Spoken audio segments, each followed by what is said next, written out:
Shazam! Give it up for Zachary Levi!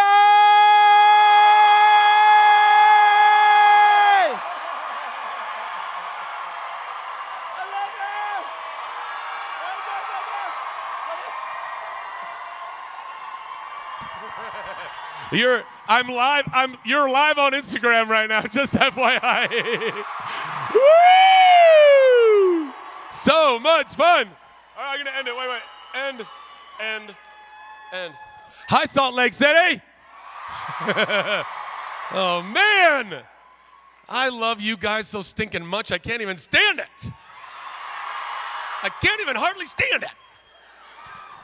I'm so happy to be back here. You guys are literally the most lovely, warm, kind, gracious fans in the world. You should pat yourselves on the back right now. So should we just get into fan Q&A? You guys happy with that? I mean, that's pretty much what we do. Who's been to a Zach panel before? Okay. Who's never been to a Zach panel before? Well, it's about time. Let's go. Let's ask a question. Where's the microphone? Oh, right here. Boom. Hello, sir. Good morning or afternoon or morning for me. What? Somebody's chanting something. What? Oh, is the microphone working? Just shout Check. it. All right, there we go. Oh, there we go. So, big fan, literally. Thank you. Question. In real life, would you rather Flash or Shazam?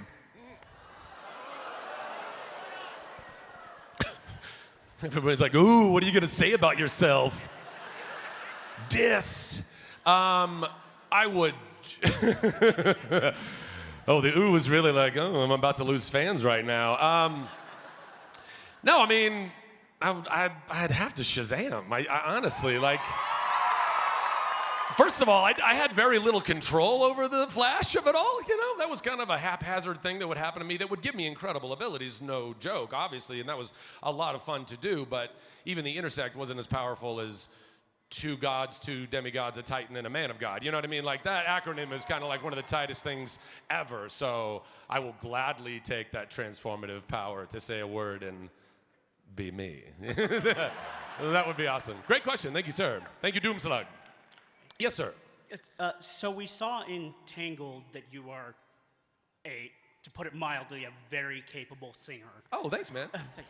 So with the musical boom that's happening right now with a new West Side Story, Guys and Dolls, Jekyll and Hyde and everything, would you be interested in potentially taking whichever one Hugh Jackman turns down? Anytime, bro. Anytime. Yeah. Well, first of all, Hugh Jackman is such a talented dude. I mean, that guy, like, honestly, is somebody who really, I love doing musical theater, and I love doing superhero movies, and I love doing all the things I've gotten to do, and I feel like he's blazed such an incredible trail as an actor who's worn all those hats and done it so deftly and so well. So any role that Hugh Jackman decides he doesn't have time for, I would gladly take the scraps off of the Jackman table. To put it bluntly, but yeah, man, I love musicals. So Guys and Dolls seems to be maybe the next thing. I mean, there's a bunch of musicals that are being developed like all the time. I hope, because again, I love musicals. I think I've said that 4 times already in this answer, because I love musicals. 5 anyway. But I think Guys and Dolls. I mean, they did announce that they're starting to work on that, and yeah, I'd love to be a part of something like. I just like old throwback, cool Hollywood musicals, like Singing in the Rain, like, you know what I mean? Oh, anything with Gene Kelly and Donald O'Connor and Debbie Reynolds, which is specifically Singing in the Rain, but all the other movies they made together too. Yeah. Cheers. Thank you, man. I appreciate that. Yes. What is your question? If you were stranded on a desert island, what kind of sandwich would you take? If I was stranded on a desert island, what kind of sandwich would I take? Who knows that reference? Surprisingly fewer of you than I thought. That is a Chuck reference. I used to have an answer to this.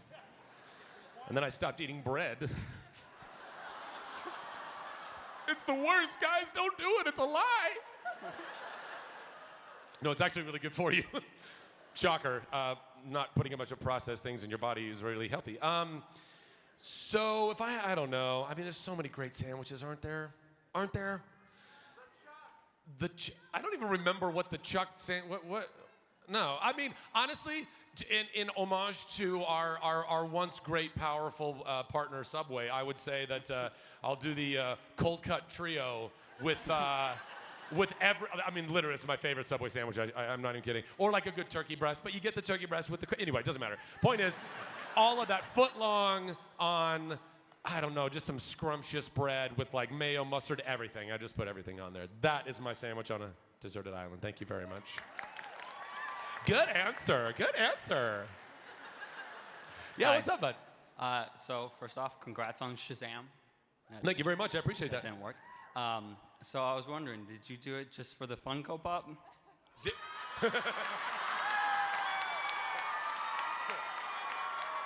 I finally got a pop, guys.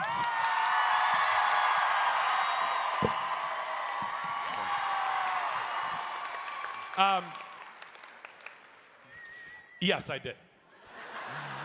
No, I didn't. No, but it's very cool. It's very, very cool to finally have a pop, and I'm very grateful that Funko saw fit to do that. Still waiting on that Flynn pop, though, Funko. And Chuck Pop and Fandral Pop, fine, all of those, but there is a Rapunzel Pop. And there's a Maximus Pop.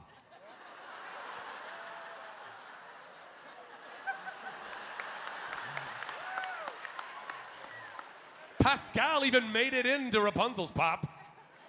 But no Flynn? Really? Saved her? She saved me too, I know she saved me too, but after I saved her.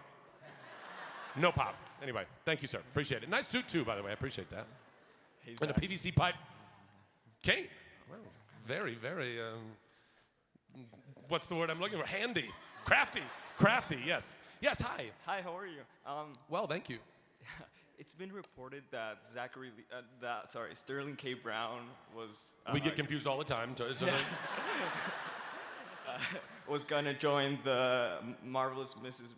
Maisel cast. Yeah, he is. Yeah, I think that's a 100% real thing. Yeah. Otherwise, Rachel and he and everybody else involved would be tweeting and posting about a lot of things that aren't true, which is not true. Did you get the opportunity to meet him? And how was he like? Well, I'm trying to think if I've ever met Sterling. I'm pretty sure that I've met him before, but I don't know for a fact. Hollywood's a really interesting and very small town, and the longer you're in it, the more opportunities that you have to kind of like bump into other actors that you may have never worked with, but very, very cool people. And he's, from all I've ever heard, and I think even what I've experienced, because I think we've met before, such a sweetheart of a guy.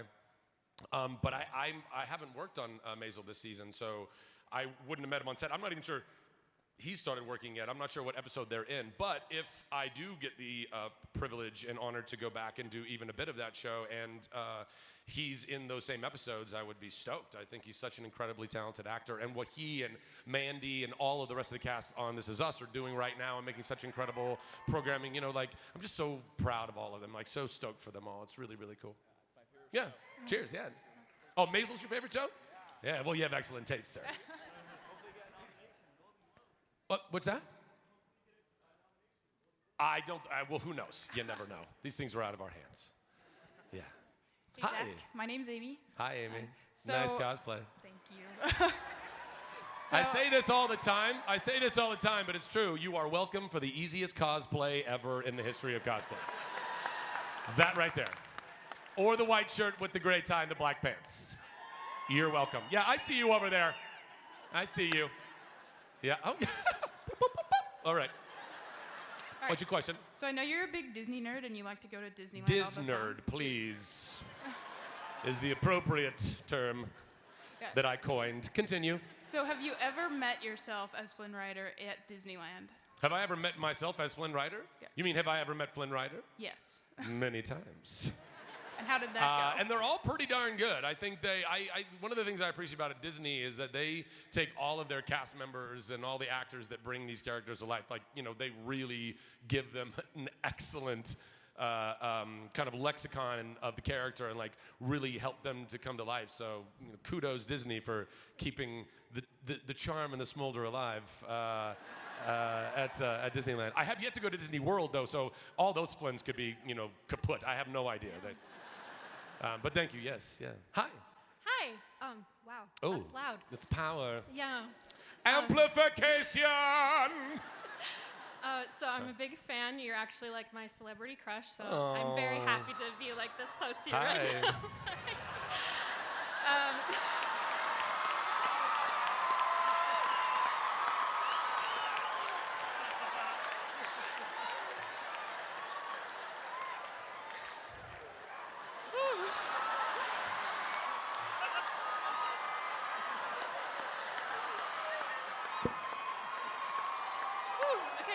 Get through this question, please. I wanted to know what your most embarrassing moment on set has been. I'm sorry, what was that? What your most embarrassing moment on set has been, TV, movie, whatever. Well, there's so many, it's very difficult to pick a one. I don't know. I think maybe not most embarrassing, but kind of embarrassing. Also, like, I thought incredibly hysterical. There was one, I can't remember what season it was. I might have told this story before, so forgive me if you've heard it before, but there's one season of Chuck, and Yvonne and I had a scene. It was a scene where we were like going to bed. It was like late at night, so it was like season 4, after we were living together, but we were shooting it really early in the morning, and I was often running on like 6 hours of sleep making that show, sometimes less, sometimes more, depending, but. So mornings could be a little, you're still waking up. You're still waking up a little bit. But we had this scene where we're kind of like laying in bed and we're talking, pillow talk in bed. Well, that can get kind of comfortable because you're laying in bed. And it was, I don't know, like 8 in the morning or 8:30, 9 in the morning. And we're doing the scene. And I may or may not have fallen asleep in the middle of the take. Like, I was so comfortable in that bed and in that moment with my casting crew, with cameras rolling, she says her line of like, Chuck, Chuck, whatever, I don't know how I feel about this. But when you're like sleeping, but you're sleeping kind of? And there was this moment where, like, I know from their take what it must have looked like was this. She says her line, and then I go, yeah, and totally, and because I knew, like, deep down in my psyche, I was like, oh, I've fallen asleep in the middle of the scene. I need to wake up right now and say my line. And I did, and I did it just in time for all of the people were like, he made an acting choice. And then after the take, Yvonne goes, why, did you just fall asleep in this take? I was like, yeah, I totally just fell asleep in this take. And then we all had a good laugh. So, again, not maybe the most embarrassing, but kind of embarrassing. Memorable. Excellent question. Thank you. Appreciate it. Hello, sir. Hello, Zach. Hi. Love everything you've done. Great shirt, by the way. Best thing ever, right? Just wanted to tell you, Chuck rules. Thanks, you man. are awesome. Thank you, man. My question, have you done anything in the past, or do you have any future plans to do anything with your Chuck co-stars? Because they were all phenomenal. Yeah, I'm planning on doing a Chuck movie at some point. I mean, that is still... It's never... Just because it hasn't happened yet doesn't mean I'm not still actively trying to just, figure out how to make that happen. And it's going to be the right time with the right, settings and whatever. I mean, I'm hoping that Shazam has given me now enough of... a cachet to be able to go to also Warner Brothers and say, hey, remember that, big box nerdy guy that I used to play for you before I was a superhero? Anyway, I'd like to go and do that again, and I feel like Shazam's done well enough where I might be able to make that play. So hopefully, I have every intention of doing that. Yeah. So you don't need to bug me about it anymore, guys. You don't need to ask the question, are you going to make a Chuck movie? The answer is yes. Eventually. Hi. Hello, Captain America. Hi. I was listening to a show tunes channel a couple months or so ago. Excellent and channel. heard this song, First Impressions, came on, and I Yeah. just broke out laughing. Yeah. Looked at my phone, and it's like, first day, oh, wait, there's Zachary Levi. Yeah. How did you become involved with that? And are there any funny stories that happened while you were doing that? Yeah, run? man. Well, First Date, for those of you who don't know, First Date was I've only done 2 Broadway shows. The first one was First Date, and it was, and the second one was She Loves Me, which I think more people got to see, because that one actually got live streamed. It was the first Broadway show to ever be actually live streamed online, and then that whole recording you can still go watch. First Date, unfortunately, there was never a professional recording made of it, so for all of you who didn't get to see it, well, that's just too bad. Although there is like a super wonky, like bootleg, illegal recording online, which is one of the worst / best recordings I've ever seen, because the person clearly loved the show. Like, you could tell that they like knew the show, and that's even why they wanted to bring the camera in. And they're way up in like the nosebleed mezzanine, way up in the corner. It's not a great angle at all. There's literally like lights and stuff hanging in the way. But they were the most polite. What is somebody called that goes in and illegally records things? No, a what now?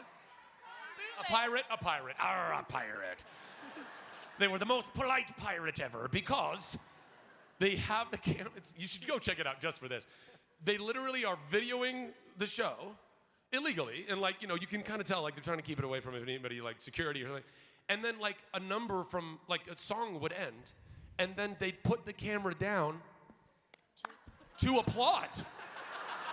To applaud the number with everybody. They're like, yeah.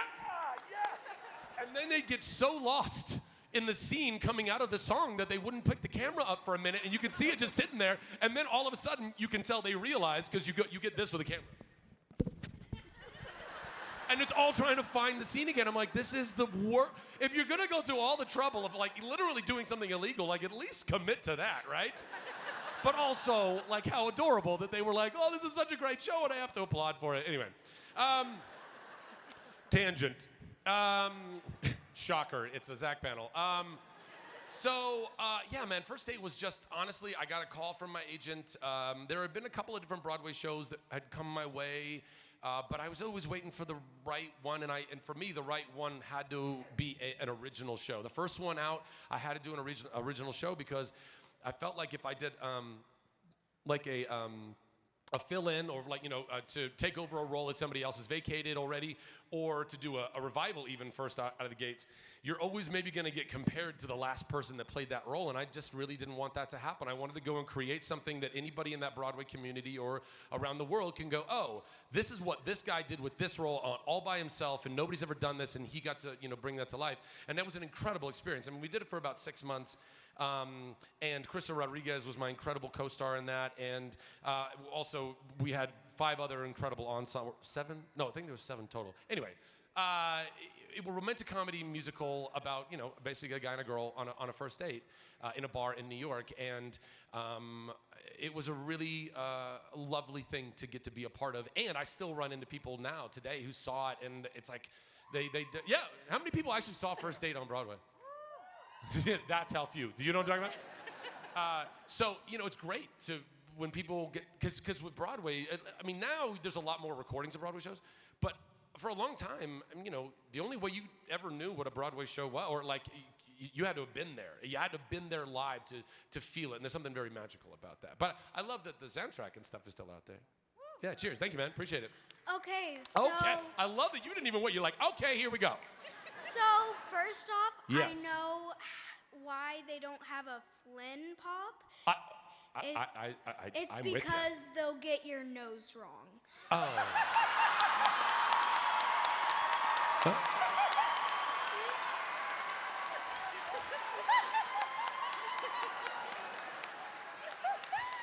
And I know. how does it feel to be a thief in Rapunzel? Misunderstood. I mean, honestly, and I know I'm biased because I'm Eugene, but I really do. How it felt to be a thief in Tangled is the same of, like, if you were to ask me what's it like to win the lottery? Like, as a kid, a Disney nerd, since I'm this big, and going to Disneyland and watching all the Disney everything and absorbing all of it and dreaming, growing up in Southern California and dreaming about being a part of the magical kingdom. And then all of a sudden, I get to not just be in a Disney animated musical, I got to be in a great Disney animated musical. And I know I'm biased, got to play arguably the best Disney prince that was ever done. Arguably. I would still put Aladdin above me because he had his own movie, you know what I mean? Like, he got top billing. But Flynn is, a lot of the other princes are really cool and they do cool things and they, save the princesses and all that, but they're not that fun, And Flynn's got a lot of personality, and I like that he's got a lot of personality. I like that there's a redemption story. Going back to your question, like, how did I like that he was a thief? I kind of love that he was a thief because he got to go from this place of being more selfish and about surviving in his own life, and he learned how to be selfless by the end of the movie and sacrifice his own life. And if he didn't start there, he couldn't end there. And I think that is such a cool story to be able to tell, and redemption and growth and all that. And then as far as the pop question or comment is concerned, you're not wrong. It's very difficult to capture this. However, last I checked, most pops don't even have noses. But more than that, and I think this would be super fun, honestly, this is total missed opportunity, and as soon as Funko gets on board, we're gonna have a blast. They should make a Flynn pop, and they should give him interchangeable noses, is what they should do. So you can put all the wrong ones on and then finally get the nose right. You know what I'm talking about? Like a Mr. Potato Head, but just with a bunch of noses. Yeah. Excellent questions. Thank you very much. So, sorry, I'm a little emotional right now. Hi. The question that I have is, sorry. It's okay. You need some Kleenex? I don't know, maybe. The problem that I have right now is trying to get it out. So, you talk about ADD. Yeah. And how do you make it positive instead of dealing with the negative part? Because that's what I'm dealing with right now. ADD? Yeah. Yeah. ADD and just trying to cope with it and be able to do something with it, work for me rather me working for it. Do you feel like ADD is bringing you anxiety and stress in your life? This last year. Yeah? Yeah. Okay. So this is the first thing we're going to do. I think this will be a really lovely healing moment for you, for me, hopefully for a lot of people. Show of hands, how many people struggle with ADD or anxiety in their life in any way, shape, or form? Even a little bit. How many people wake up and you feel like you're overwhelmed in your day? Look around the room right now. Look how you're not alone.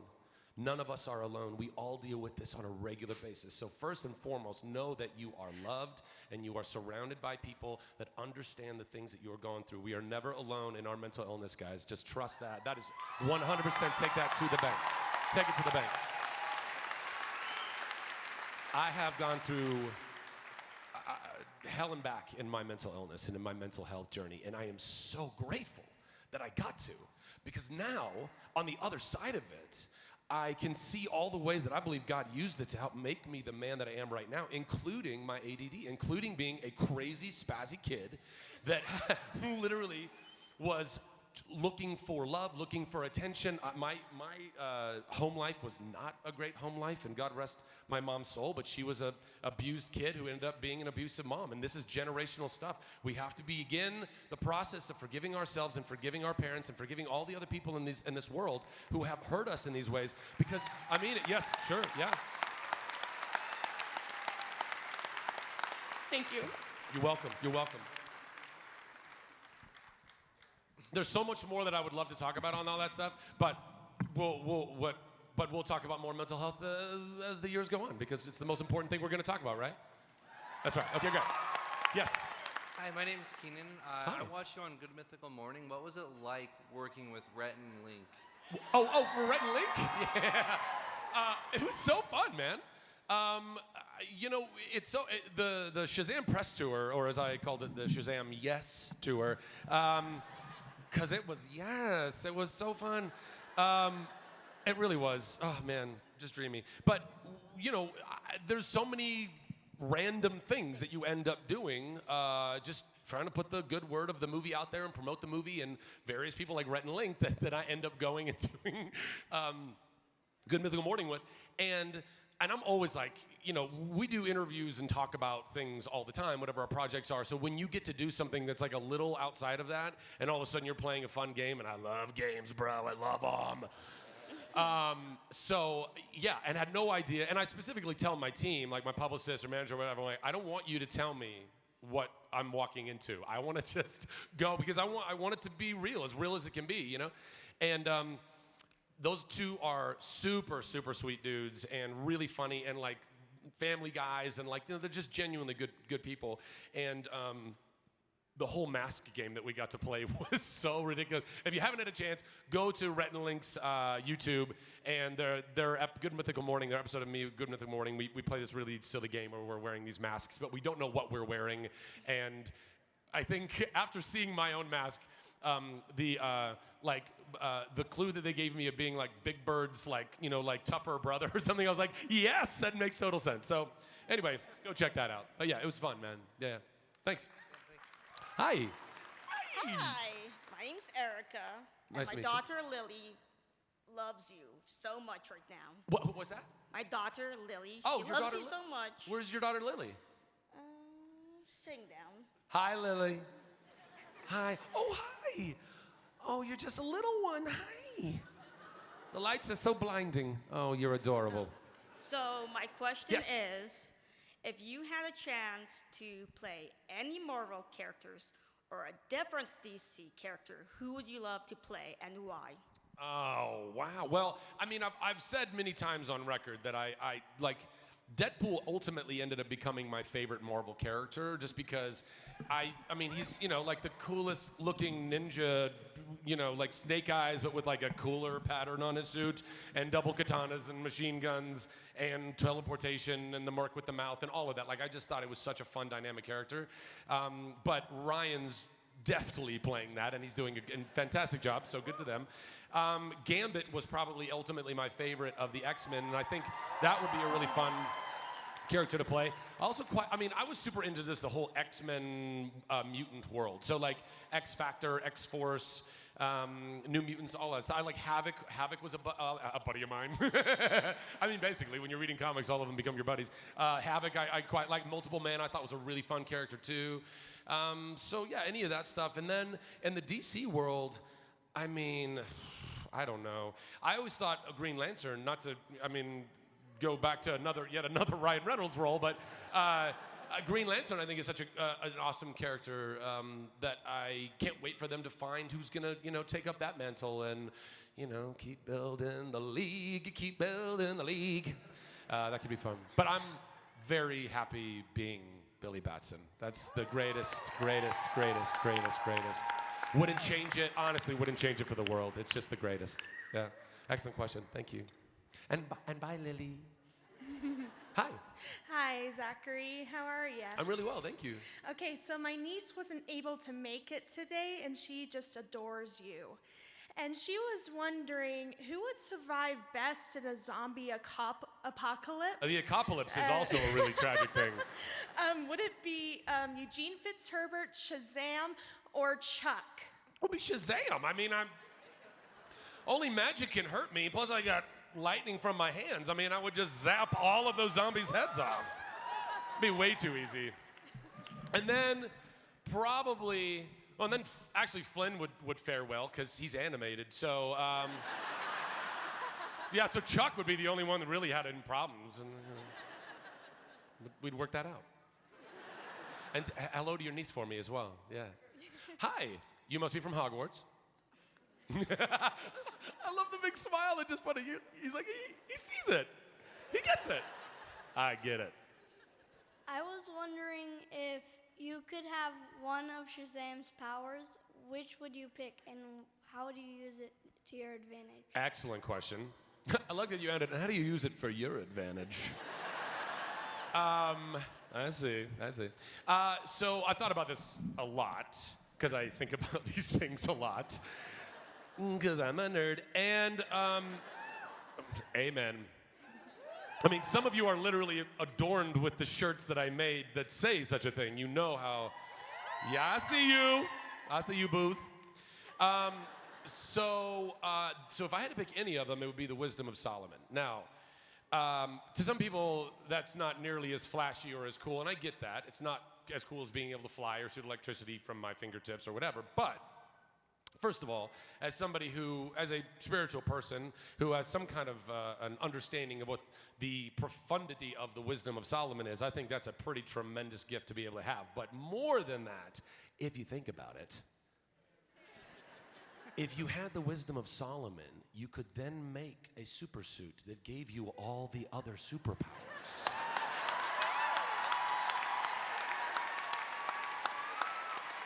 You're basically, at that point, you're just like a super wise Tony Stark. You know what I'm talking about? So, Wisdom of Solomon, check. Yeah. And I would use that to my advantage in a number of ways.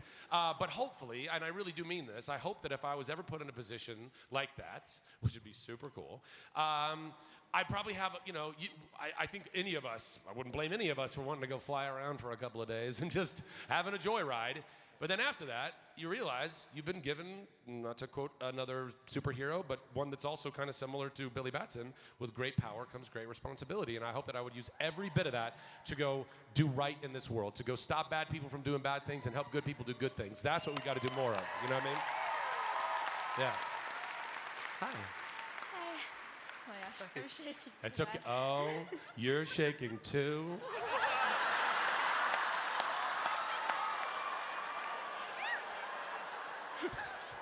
You guys are incorrigible. What's your? Oh no, you really are shaking. It's okay. It's okay. It's all right. I'm not. It's okay. I'm not gonna jump off the stage right now. Okay. So if you could be referred to as either of these two, would you rather be called a Disney prince or a DC superhero?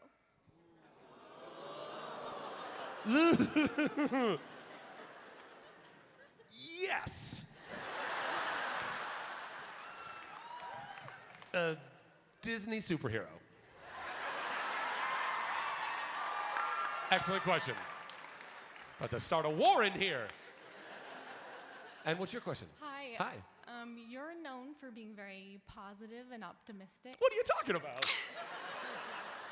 Does that come naturally, or have you created habits for yourself to keep that up? I mean, I think a little bit of both. I mean, like I was alluding to before, and like I've talked about in many of the interviews that I've been able to do on the Shazam Yes tour, right prior to getting the job, I went through some super, super dark times, and I went to super intensive therapy that basically saved my life. And and the tools that I learned there, and all the love and prayers from my family and friends. And by the way, so many of you guys, I've seen your love and your prayers on Twitter and Instagram, and it means the world to me. I know that we might not know each other, but knowing the people who don't actually even know me, that are lifting me up and praying for me, it means everything. And it's part of what helped me get back to a place of light in my life. Prior to that, I was always a spazzy, outgoing, if you know anything about the Enneagram or subscribe to it, a 7, like pure 7 on the Enneagram, like, because all I want to do is feel joy and bring joy, and feel joy and bring joy. And part of that also, feel love and bring love. I feel like if I have any mission on this earth, it's to do more of that. And entertainment I fell into because I learned early on I could make people feel joy by making them laugh. I could do it intentionally. That made them feel good. That made me feel good. I didn't ever want to stop doing that.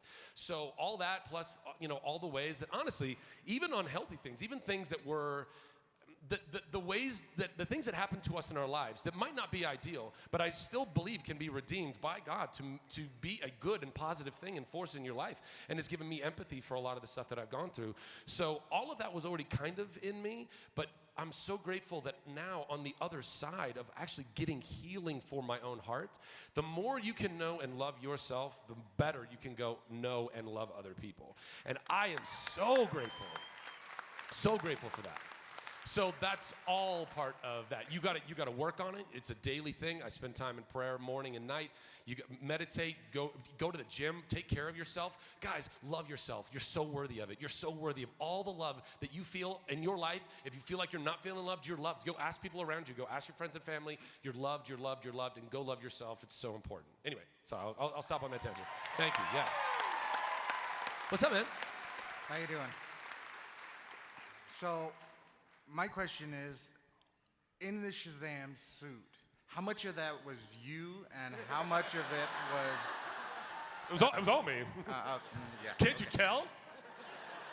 I mean, first of all, I find it to be one of the most ridiculous questions, like that from the beginning, where people are like, I bet there's padding in there. That's like taking a big sip of Coca-Cola and being like, I bet there's sugar in this. Of course, as if there's a picture of me in the suit behind me. Can't you see? I mean, my shoulders look like Dwight Howard's. Like, you can't. I have big shoulders, but there's clearly augmentation there. But bro, I mean, I've been busting my butt in the gym for 18 months and 6 days a week and eating crazy amounts of chicken and broccoli. And, you know, by the way, also super grateful for it. Warner Brothers paid me to get in the greatest shape of my life. I'm stronger and healthier than I've ever been in my life, mentally, emotionally, physically, all of it. And I don't want to stop. I just want all of us to be strong and healthy. I want us to go dominate this world. Guys, the world's going to be so groovy when we all love each other. It's going to be amazing. I can't even tell you. I can't even tell you. It's going to be so great. Okay, and it has to be asked, did you ever learn to What's pee that? What's in that? that thing? What? It has to be asked, did you ever learn to pee in that thing? No, I just went. That suit stunk by the end of that movie, guys. No, I did. I had 2 costumers that had to unzip my nether regions in order for me to waddle to the bathroom. And if I had to do a number 2, I had to take the whole dang thing off. It was it. Aren't you glad you asked? Hi. Hi. So my question is, how did it feel to play a ginormous child in Shazam? Like a walk in the park, my friend. I mean, honestly, I think, I'm pretty sure, and David Sandberg, our director, and our producer, Peter Savern, pretty much everybody involved in the decision-making that blessed me with this job, can all attest to the fact that probably the biggest deciding factor in that I got the job was that I was just a big man-child, and in loose terms, I've always, I don't know. I mean, look, you guys, I mean, have you been to these panels before? Have you seen, I mean, even Chuck, you know, your essence as an actor, even though sometimes we get to play lots of different characters that aren't really, let's say, are, you know, very much like us, most of the time, actors play characters that are very much like them, or at least a part of them. And obviously, I'm not a 14-year-old, basically 15-year-old kid. But I kind of am, you know, because I have always, like I was saying to that lady before, like I just love joy and imagination. And I get to work in a business where I get to use my imagination all the time. Like even doing movies like Alvin and the Chipmunks, I mean, I had to use my imagination a lot doing a movie like that because we would rehearse with stuffed animals that were on these long poles that the prop people would like move around. I was like, this is crazy, what is happening? And then I'd be sitting in the scene and I'd had to remember where Alvin, Simon, and Theodore were when we rehearsed it. And then I would just imagine there's Alvin over there doing Alvin-y things and there's Theodore being wah-wah. Like, it was so, but it was so fun. Like, it's so fun to actively use your imagination. And these are the things that we lose, guys. We lose. The older we get, the more responsibilities start piling on our shoulders. And the more we lose touch with the things that bring us to life, I think, in really cool, great ways. And we need to foster that. And I have, for better or for worse, fostered all that in me pretty tremendously over my life, and you know, and playing video games and reading comic books and loving going to superhero movies. So me on screen as Billy, a lot of that enthusiasm was just Zach being super stoked that he was a superhero and not having to rein it in. I mean, it would kind of suck to be, not, hear me out when I say this, not suck to be Batman. Being Batman would be amazing, but if you get cast as Batman, you gotta know, like Christian Bale was stoked. He was like, oh my God, I get to be Batman! And then the cameras roll and it's like, yeah, I'm Batman. You know, and it's like, you don't even get to use that. Like, I was like, what? I'm a superhero! And then I would show up on set and the cameras are rolling like, I'm a superhero! So that's how it worked out, I think, yeah. Excellent, great question. Hi. Hi. So I've seen your movie 3 times so far. I take somebody new every Yeah. time, and Monday night is my Anybody next beat one. 3? Anybody seen it more than 3 times? All right, well, work harder. Monday's the 4th. Might as well, yeah. So I wanted to ask, do you think you'll ever take it to Broadway, you and Asher, and go to Broadway? Would that be Shazam fun? on Broadway? Yeah. Well, I mean, we are one of the few titles of projects that is honored enough to have an exclamation point at the end of our name, like Oklahoma. Hello, Dolly. Airplane. It's a very elite group, guys. So we got that going for us. And oh my God, I mean, Asher is so talented. That kid is, I jokingly but very meaningfully say that kid is going to be the next Justin Timberlake. While I'm just wanting to be Justin Timberlake, I'm like, oh, hold on to his coattails. All the kids in the movie, so talented, so talented. So yeah, he's, I'm sure, perfectly capable of going and doing the musical version of Shazam, but I will never do that. So I don't love that there's a bunch of just movies that they're porting into musicals. I mean, not that sometimes that doesn't work. Sometimes that works and it's a beautiful thing. But I'm also kind of like, can't we come up with new ideas? We got to 2020 and all of a sudden we're out of ideas. There's, and by the way, and if we're being really honest, there are no new ideas anyway. So why are we so afraid of going through some, some of the storylines, man versus nature, or man versus man, or all the things you learn in history and English class. Anyway, so yeah, I don't know. And also, I feel like that, if I was there, I'd be singing a Shazam song, and I'd be looking out the audience going, this is so dumb, right? This is just, I'm gonna go. Fahrenheit. Yeah. Anyway, thank you very much. Yeah. Hi. Hello. What's your favorite female superhero? Ooh. Pregunta excelente. For the Spanish speakers out there, that was a great question.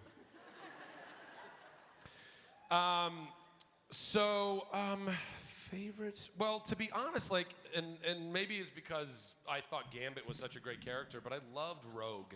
I just thought, I loved their whole, not Romeo and Juliet-ish, but kind of ill-fated love because they couldn't kiss or she would kill him or anyone that she touched.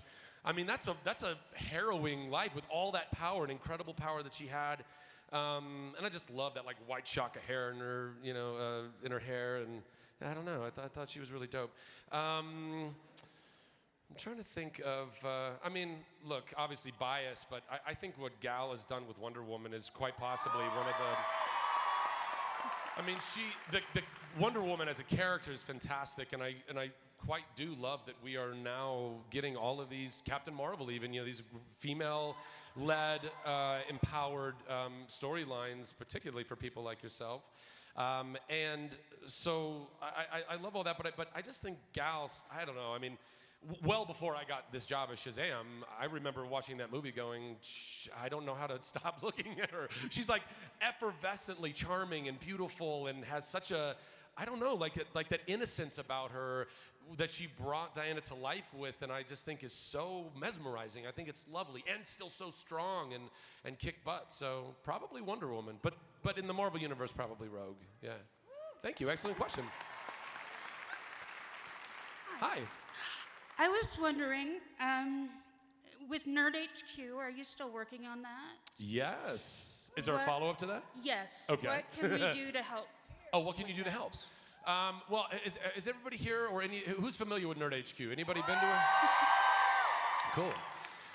So for those of you who don't know what Nerd HQ is, I basically during a Comic-Con that happens to take place during San Diego or in San Diego, that shall remain nameless. During that convention, I was doing kind of my own little con during the con, essentially, which was, small, much smaller panels than these, about 300 people, and we would do all the celebrity, all the seats would be sold for 20 bucks a pop, or photos for 20 bucks a pop, or signings, and all that celebrity interaction would all go toward Operation Smile, who I've been an ambassador before for many years, and just raising money and awareness for nonprofit, and then also having really fun dance parties. Anybody did dance parties? Remember the dance parties in NSU? 5 people. Thank you. Great.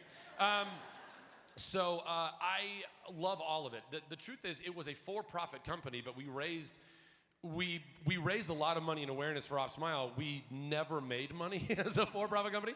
And then also, there were a lot of other factors that I won't get into now that basically tried to end us. But I'm not going to let them end us. And in fact, all it did was make me reevaluate what the company was, and now I'm flipping it entirely into a full nonprofit that's going to bring Nerd HQ back 100% in just a slightly different way, where instead of it being, let's say, chock full of video games like we normally would have, and it's a big arcade and it's kind of underwritten by Xbox or Sony or something like that, what I want to do is I want to start bringing I want to start making the event kind of like an interactive edutainment type of situation where, like, let's say, for example, well, it's still free for everybody. So families, kids, adults, whatever it is, doors are open and you can come in. All the celebrity stuff is still pay as you go, and it's all for charity. But as a family or any people that are walking through the door, let's say, like, what I want to do is I want to offer people kind of like a hands-on, almost like science museum of sorts, where you can tangibly touch and feel and work with stuff and learn as you're going, and that it's where art and science come together. And I think Hollywood is such an incredible place where that's happening. So, like, imagine you get to walk in, and one of the first edutainment installations you can do is you get to throw on, as a kid particularly, a mocap suit, and you're looking at a screen, and let's say, like, Guardians of the Galaxy might have been a partner that year, and now you look like Rocket Raccoon. And now you get to understand what it takes for literally technicians and artists and everything to bring all that to life, doing mocap stuff or green screen stuff or anything that hopefully will be educating people in all of that while simultaneously entertaining them, and then of course all the other stuff too. So if that sounds groovy to you guys, that's probably what I'm going to end up doing. And I want to be able to do it at multiple conventions, so maybe eventually I'll even be able to get it to Salt Lake, So yeah. Guys, they've given me the high sign. I'm supposed to wrap up right now. Do we have time for one more question? Yes. One more. Oh, you better make it great, bro. Hi, I'm Antonio. Hi, Antonio. My question is, what was your favorite scene that you filmed for the film Shazam? There was so many fun. Well, what? Has everybody seen the movie? I don't want to be spoiling anything. That's not everybody. People in the back like, I haven't seen it. So I don't know. I don't know how much I can say without spoiling too much, but I would say that let's say the whole sequence where I'm on the Rocky Steps and I'm busking, from the beginning of that all the way to then me and Savannah meeting and throwing our first blows. Like, that whole sequence with the bus and the whole deal and everything was just so much fun. Like, and watching it on screen, I was like, oh my God, I did that. Look at that. I got a bus. So that was all really fun. And then, but there's so many, honestly, my favorite part of the movie is just the comedy. I love that we got to have fun. I like that we got to make people laugh. I like that we got to be smart enough and have moments like toward the end. I won't spoil this, but the moment where Savannah and I are talking to each other from a particular distance. That's funny. That's funny. It's a smart moment because you're like, why hasn't this ever been addressed in any other superhero movie before? So that stuff, man. Like I said over a couple times already now, I just like bringing people joy. The fact that I can go on Twitter and I can see the responses of you guys saying, I left the theater and I felt good. I felt better about my moment in life right now. If I get to do that for the rest of my life, then I am blessed, just beyond measure, man. So, yeah. Thank you. Thank you guys so much. Thank you, Salt Lake City. Everybody, I love you. Zachary Levi!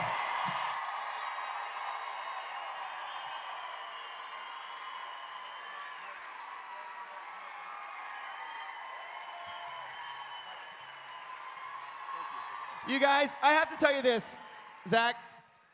People always ask, like, what are the celebrities like backstage? He's just like that backstage. He's a true sweetheart. Everybody give a huge round of applause for Zachary Levi.